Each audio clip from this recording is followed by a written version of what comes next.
RSG of Philippines. Leo and Naisu bringing you the action. Joseph, is this the first mid-lane Matilda we've ever seen? All season long? All season long? I think so, man. I can't recall the last time we saw a mid-lane Matilda. It feels weird to me.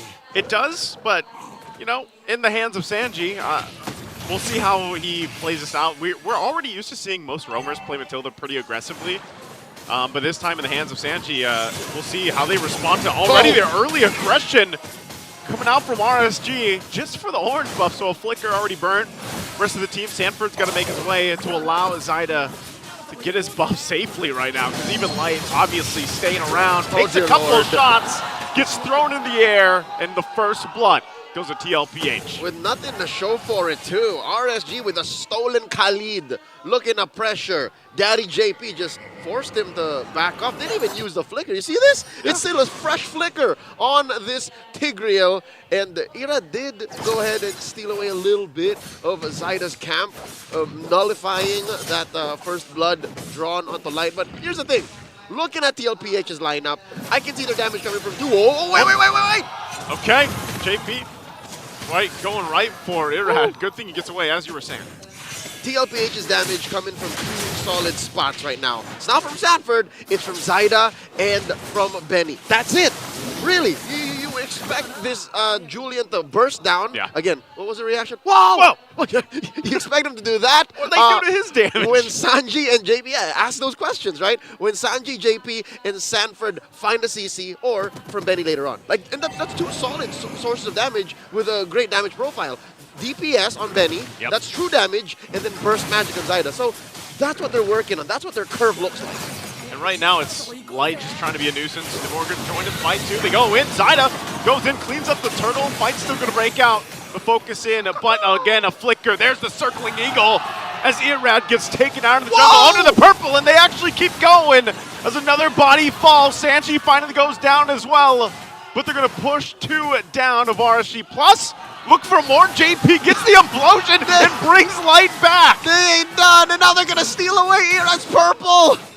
And why it works is because in the absence of either, right? Without the DPS true damage, if let's say Zyda doesn't get the perfect full-on combo with the enhanced everything, they can just out-CC you, and that's what they did in that sequence. That's what put them now 1,000 gold ahead, a stolen buff, and a turtle to boot.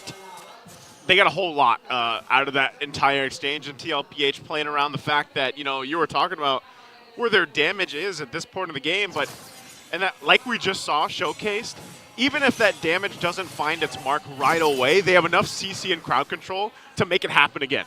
And so what does RSG Philippines do against that? How do they play against that? Well, part of this has been the reason why you pick up the Cho is you're going for those pickoffs. But what if he gets picked off? And that's been what's happening. This Light goes in, will get the way of the dragon off before he ends up running back to the turret, still looking for more here. JP finally goes down. Nibor should be able to survive, does get retrieved, but he'll use the guard to heal back up. All right, that was an early 5v5. That's basically what RSG wants to do. That's their winning image if they can pull it off. Again, a kick started off by Light, the real world manipulation keeping them in place, and then, you know, whoever gets caught by the Raging Sandstorm. Look at this, Light jumps in, finds one, and how unfortunate is it? How unlucky that it's the toughest member of TLPH. I know, and that's the thing, man, is like, only certain players are going to be able to pull something like that off, Light being one of them, but yeah, it's unfortunate that they couldn't make more happen. But they do slow things down a little bit. Namor, though, less than half health, wants to fight back against Sanford, but ultimately, objective secured again for TLPH. So we're still looking for that fight back, that clap back from RSG Philippines, the Raiders, on what they're going to be able to find. Because even if Light does that again, can they find that kill? Can they cap it off? Can they finish what they started? Because we've already seen a taste of what RSG wants to do, right? This is what RSG wants to get at. Not just willy-nilly fights here and there, because you don't know exactly where Nibor can lay down a smackdown, given that he's building up into a hybrid build. So it's not just burst. Usually when you see Khalids, they, at least in the past, want to build the Heptases, the Blade of Despair. Oh! There's the implosion already being set up, JP, and now they're going to lock down Irad. He's already gone. and still going to be used. They might sandwich in under the tier 1, but Aqua joins the fight. Is he going to be enough to hold them off? He does have the real-world manipulation, and it looks like they'll do just that. They don't have to push him back. Again, the fact that TLPH have forced a reaction from RSG means they're playing to their tempo, which now explains exactly what's wrong with RSG's lineup right now, or at least the predicament they find themselves in. Much like my long-winded explanations, they have to find their way towards making their game plan work. They have to find the perfect kick, get Nibor in a place where he can deal reliable damage, soak up a little bit too, and Aqua to find the perfect RWM, because if he lays it down and no one's in it, that's a no-go. And that's part of it. Like, as you were just saying, they have to figure out the whole team fight, or even these skirmishes, but then at the same way, like we just saw, TLPH can just pull back if they want to. It's so easy for them too. They got Guiding Winds, they got Flickers on Sanford, the Vengeance dash out, JP's got the Sacred Hammers, Zyda's got 6.5 dashes, right? So everybody has a way to get out of RWM, which is, by the way, slowly been working up to become a priority pick. This came out in the twilight of the draft for RSG, which means almost more importantly than even first pick, it's the final pick. It's what they needed to make their draft work. And right now, Aqua's finding it hard to lock it in 6 minutes in. Yeah, he's having a hard time. It makes you, I know Eve has kind of struggled a little bit as she has been picked up quite a bit, but it's still useful, especially the RWM, once that's used. But I think they just go ahead, Turtle's giving up, TLPH takes the third one of the game, and so that's really what my eyes are on here, is like, how do you utilize this, just the lineup as a whole? If you look at it like face value, you look at RSG's lineup, yeah, it could work. You can see this.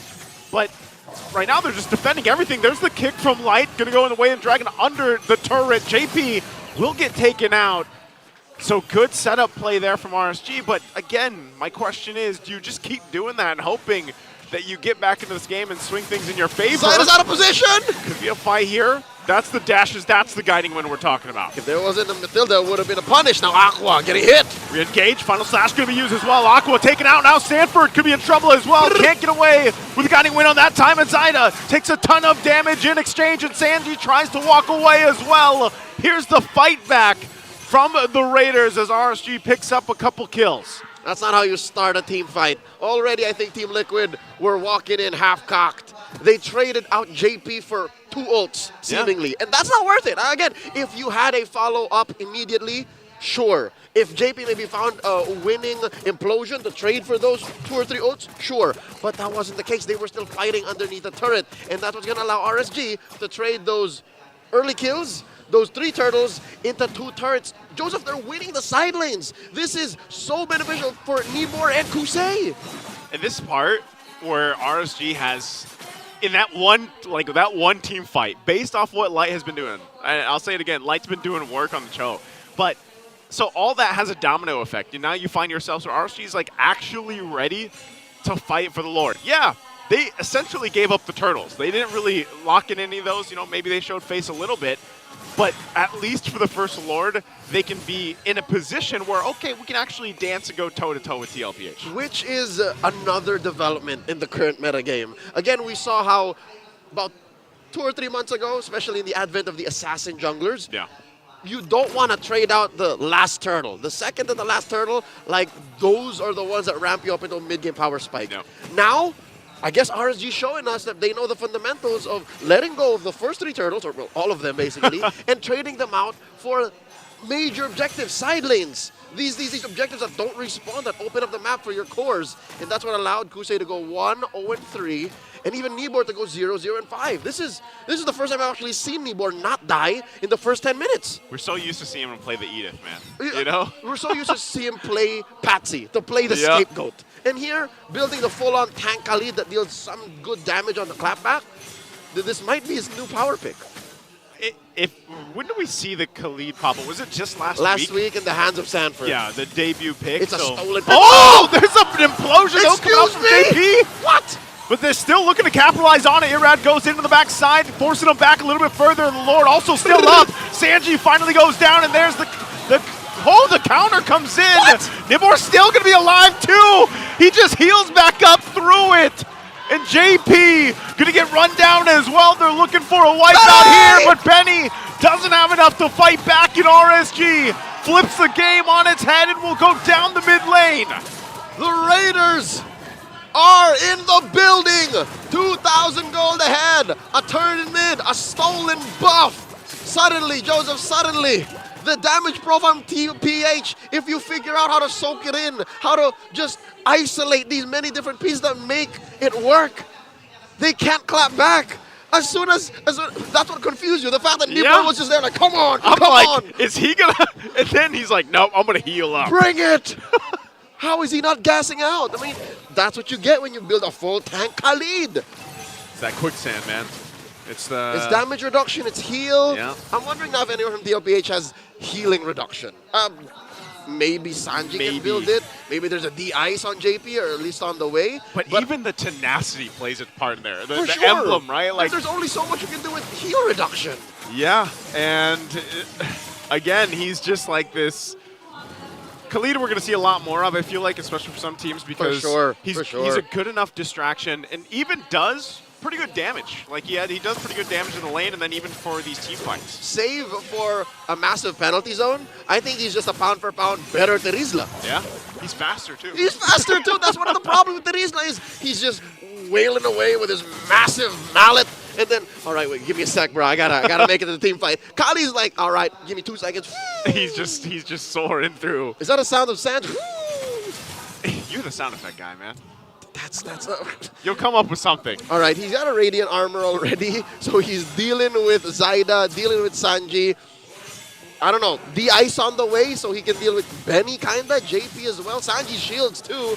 All those shields be damned. Oh, here we go! Gonna force the fight again. Light finding the target. It's JP in trouble. Implosions are gonna be used. With the right into the blazing duet, into the RWM. Irat's still going as well. He's alive. He goes back, but Sanford connects the shot. 1v1! 1v1! Sanford still going. Kosei, not sure if he wants to fight it out. The regen from Sanford. No. You do not take this as a ranged combatant. Claude cannot take on Scarlet. No! Oh, wow. All right. You see the veteran wiles of both of these championship side laners. Kusei, the Kamai King, and as well Sanford, the Apex Predator. Dude, that could have resulted in a disastrous one-on-one for either team. Like, if either just went there like, ah! You bring a gun to a spear fight. see, like even that, if this was not such a well-bushed area, the Claude would have won, right? Claude would have won. But since, Sanford knows his strengths, he's like, I dare you to come in. You just don't know. Clarence, I dare you to come in. Well, it's funny because all these team fights, they're still so close. Yes. Every single team fight we have seen up to this point. I could have sworn that was RSG's. And then it wasn't. Especially with the well-placed and well-timed blazing duet, but not.